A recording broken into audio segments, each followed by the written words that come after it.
ከቅርብ ዓመታት ወዲህ አሳሳቢ ሆነው ራስን ማጥፋትና መዘዙ ለሀገራችን አስጨናቂው ነገር እየሆነ መጥቷል። በተለይ ትላንት ሲስቁ፣ ሲጫወቱ፣ ነገን ሲያልሙና ለመኖር የሚጓጉ ወጣቶች በአጭሩ ሲቀጠፉ ማየት በእጅጉ ያማል። በተለይ በአሁን ዘመን ወጣቱ በብዙ ነገር ታሟል። ከነዚህ መሃል የሰው ምላስ የሰውን ነፍስ እየነጠቀ ይገኛል። ቃል ይሰብራል፣ ቃል ይጠግናል። በማህበራዊ ሚዲያው ወደ ሚሊዮን የሚጠጋ በርካታ ተከታዮች የነበሯት ወጣቷ ቦኒ ራሷን አጥፍታለች። ለምን? ለከት በሌላቸው ምላሶች ሰውን ወደማይወጡበት በሚከቱ አንደበቶች።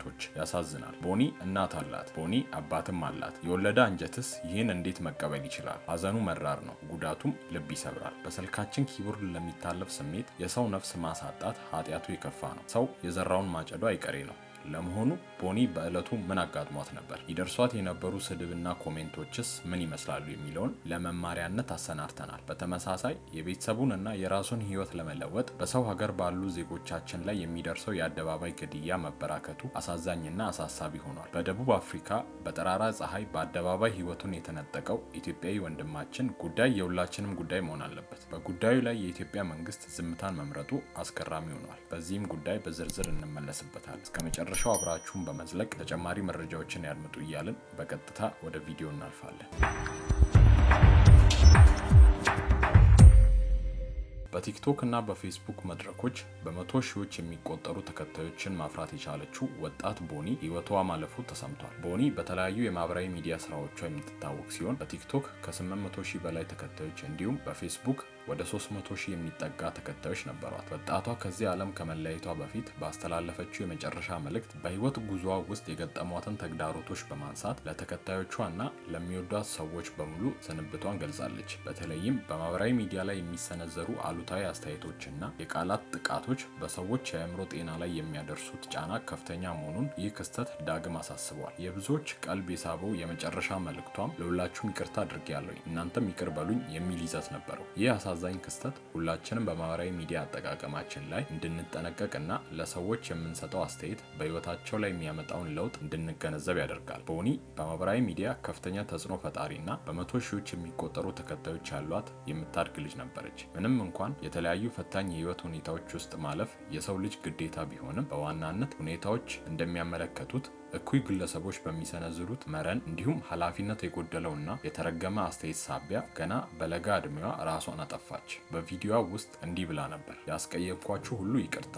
አንዳንድ ጊዜ የዚህ ዓለም ህይወት እንደፈለጋችሁት ብትሰሩት አያልፍላችሁ። በዚህ ምድር ላይ ረፍት የሚሰጣችሁ ሞት ነው። ዛሬ ለኔ የማረፊያ ቀኔ ነው። መልካም ጊዜ ይኑራችሁ። ቃላት የለኝም። እኔ ይህ የመጨረሻ ቀኔ ነው። እወዳቸዋለሁ የሚል ነበር። ይህ ቃል የሰው ውስጣዊ ጭንቀት ምን ያህል ከባድ እንደሚሆን ያሳያል። ነገር ግን አንድ ነገር ግልጽ ነው። ሞት መፍትሄ አይደለም፣ እረፍትም አይደለም። ህይወት ቢከብድም መውጫ መንገድ አለ። በመነጋገር በማካፈል እና እርዳታ በመፈለግ ብዙ ጊዜ ብርሃን ይገኛል። እርስ በርስ መጠባበቅ ያስፈልጋል። የተጨነቀ ሰው ካገኘን እናውጋው። አንድ ቃል ወይንም አንድ ጥሪ ህይወት ሊያድን ይችላል። መረኖች እና ዋልጌዎች ባደረጉት የተናበበ ብልግና ብዙዎችን በማሳበድ ራሳቸውን እንዲጠሉ በማድረግ እንዲሁም መርዛቸውን እየተፉ የማይናቅ ቁጥር ያላቸውን ወገኖች ሰብረዋል። ትላንት ከዋልጌነታቸው አላረፉም። ዛሬም ብልግናቸውን አጠናክረው ቀጥለውበታል። ነገም ከመረን አስተያየታቸው አያርፉም። ምክንያቱም ከፍተኛ ስድ የሆነ የአስተዳደግ በደል አለባቸው። በብዙዎች ዘንድ ትታወቅ የነበረችው ወጣቷ ቦኒ ባልታሰበ እና በሚያሳዝን ሁኔታ ከዚህ ዓለም በሞት ተለይታናለች።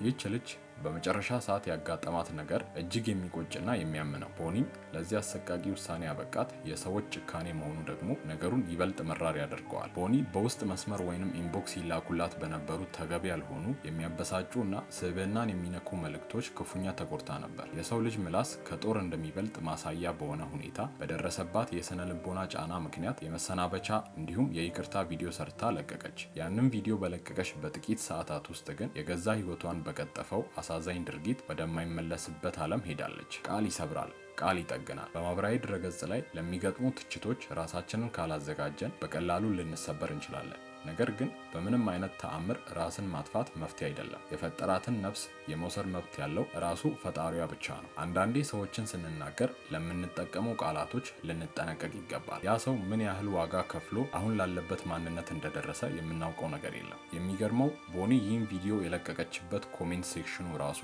አንዳንዶች ከሰው መፈጠራቸው የሚያጠራጥር በሚመስል ደረጃ እየተሳለቁ ይታያሉ። ምን አለ ሰው በዚህ ውሳኔ ሲመጣ የሚያጽናና ቃል ብንጠቀምስ? ለምንድን ነው አውሬ የሚቀናብን አይነት ሰው የምንሆነው? ጥሩ ቃላት ማውጣት ካልቻልን አይተን ማለፍ እየቻልን ሞታም በኮሜንት ያላሳረፏትን ሰዎች ማየት ያሳዝናል። ይህ ለሁላችንም ትልቅ ትምህርት ነው። ቃላቶች ይገድላሉ። በስክሪን ጀርባ ሆነን የምንተውባቸው ቃላት በሰዎች ላይ ምን አይነት ጠባሳ እንደሚጥሉ አናውቅም። አንድን ሰው ማበረታታት ካልቻልን ለምን እንጎዳዋለን? ከፈገግታ ጀርባ ህመም አለ። በማህበራዊ ሚዲያ የምናየው ብርሃንና ፈገግታ ሁሉ የውስጥን ሰላም አይወክልም። ብዙዎች በውስጣቸው እየተቃጠሉ ለዓለም ግን ሊያሳዩን የሚፈልጉት ደስታቸውን ብቻ ነው። ብዙዎች በህይወት ውጣ ውረድ፣ በብቸኝነት፣ በጭንቀት ማዕበል ሲመቱ መሄድ ይሻላል የሚል ድምፅ በውስጣቸው ይስተጋባል። ነገር ግን መሄድ ማለት ህይወትን ማጥፋት ወይንም ከዓለም መሰወር አይደለም። እውነተኛው መሄድ መከራን ጥሎ ወደ መጽናናት፣ ጨለማን ጥሎ ወደ ብርሃን፣ ተስፋ መቁረጥን ጥሎ ወደ አዲስ ጅማሬ መጓዝ ነው። መሄድ ይሻላል ስንል ካለንበት የጭንቀት ሁኔታ፣ ሰላማችንን ከሚነሱ ሰዎችና ተስፋ ከሚያስቆርጡ ሁኔታዎች መራቅን መምረጥ አለብን። ነፍሳችንን ከማጥፋት ይልቅ ነፍሳችንን ከሚያጠፉ ግንኙነቶችና ቦታዎች መሄድ ይሻላል። መሄድ መሸሽ ሳይሆን የተሻለ ቦታን